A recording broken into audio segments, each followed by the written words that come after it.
नमस्कार, कशिश न्यूज देख रहे हैं आप। मैं सुष्मिता राज आपके साथ बुलेटिन की शुरुआत करते हैं और बड़ी खबर है। आर्थिक अपराध इकाई की कार्रवाई नजर आई है। आय से अधिक संपत्ति के मामले में छापेमारी हुई है। 2 बड़े अधिकारियों के ठिकानों पर छापा हुआ। किशनगंज एसडीपीओ गौतम कुमार के ठिकानों पर रेड हुई है। 94 लाख से ज्यादा की संपत्ति का आरोप है। पूर्णिया और किशनगंज में भी एक साथ छापेमारी हुई। कुल 6 ठिकानों पर दस्तावेज और संपत्ति के सबूत खंगाल रही है टीम। डीआरडीए सहरसा के डायरेक्टर वैभव कुमार के ठिकानों पर भी छापेमारी हुई है। 2 करोड़ 41 लाख से अधिक संपत्ति का आरोप है। सहरसा और मुजफ्फरपुर समेत 6 जगहों पर एक साथ छापेमारी हुई है। अधिक जानकारी के साथ विशेष संवाददाता संजय फोन लाइन पर हमारे साथ जुड़े हुए हैं। संजय, जिस तरह से जानकारी मिल रही है आपराधिक मामलों को लेकर, आर्थिक अपराध इकाई की जो टीम है उनकी ये बड़ी कार्रवाई है, जो छापेमारी अब तक फिलहाल चल रही है, भीतर खाने से और क्या जानकारी मिल पा रही है, क्योंकि कुछ समय बीत चुका है इस छापेमारी को लेकर? बड़ी कार्रवाई, और वो भी 2 सीनियर मोस्ट ऑफिसर्स के अगेंस्ट में। इकोनॉमिक ऑफेंस यूनिट के एडीसी नैयर हसन खान के इंस्ट्रक्शन पे ये कार्रवाई शुरू हुई है। और सबसे बड़ी बात, एक एसडीपीओ किशनगंज के जो मौजूदा एसडीपीओ हैं गौतम कुमार, और सहरसा के जिला ग्रामीण विकास अभिकरण यानी डीआरडीए के जो डायरेक्टर है वैभव कुमार, इनके ठिकानों पर छापेमारी चल रही है। और इनिशियल स्टेज में दोनों अधिकारियों पर आय से अधिक संपत्ति अर्जित करने का गंभीर आरोप लगा है। जो जांच एजेंसी है उसने साक्ष्य जुटाने के बाद दोनों के खिलाफ एफआईआर लॉन्च किया है। गौतम कुमार पर करीब 1 करोड़ 94 लाख रुपए की अवैध संपत्ति अर्जित करने का आरोप है, तो वहीं वैभव कुमार के खिलाफ 2 करोड़ 41 लाख रुपए से अधिक आय से अधिक संपत्ति का मामला सामने आया है।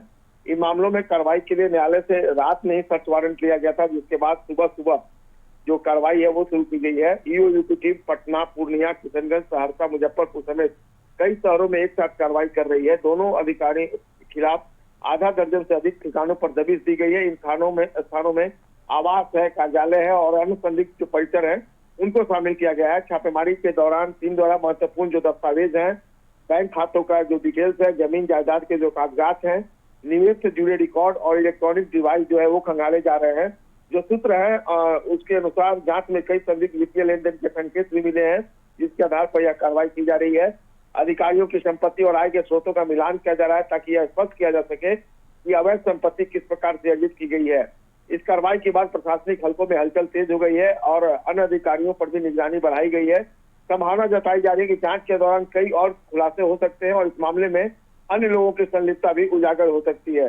निश्चित तौर पर एक बड़ी कार्रवाई सुष्मिता, और देखना होगा छापेमारी जैसे जैसे आगे बढ़ती है, आय से अधिक संपत्ति का जो ये मामला फिलहाल नजर आ रहा है, ये कहां तक पहुंचता है। हाँ बिल्कुल संजय, क्योंकि देखिए आपने भी इस बात का जिक्र किया, 2 ऐसे बड़े नाम हैं जो फिलहाल अब तक सामने आए हैं और करोड़ों के बाद जो है अधिक संपत्ति को लेकर के ये पूरी छापेमारी चल रही है।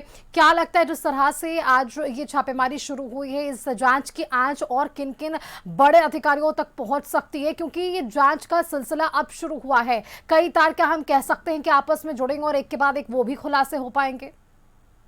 बात है सुष्मिता, कई इलेक्ट्रॉनिक डिवाइस जैसा कि मैंने आपको बताया रिकवर किए गए हैं और उस इलेक्ट्रॉनिक डिवाइस को खंगाला जा रहा है। जो इकोनॉमिक ऑफेंस यूनिट के सोर्स है वो बता रहे हैं कि कुछ लोगों की और संलिप्तता इसमें सामने आई। तो देखना होगा जो डिवाइस है उसे क्या कुछ निकल कर सामने आता है। लेकिन निश्चित तौर पर न केवल इन दोनों अधिकारियों की मुश्किलें बढ़ती हुई दिख रही है, बल्कि इनसे जो रिलेटेड लोग हैं जिनका इन्वॉल्वमेंट इस मामले में है उनकी भी परेशानी बढ़ सकती है। बिल्कुल संजय, आप खबर पर नजर बनाकर रखिएगा। शुक्रिया फिलहाल के लिए आपका हमारे साथ जुड़ने के लिए।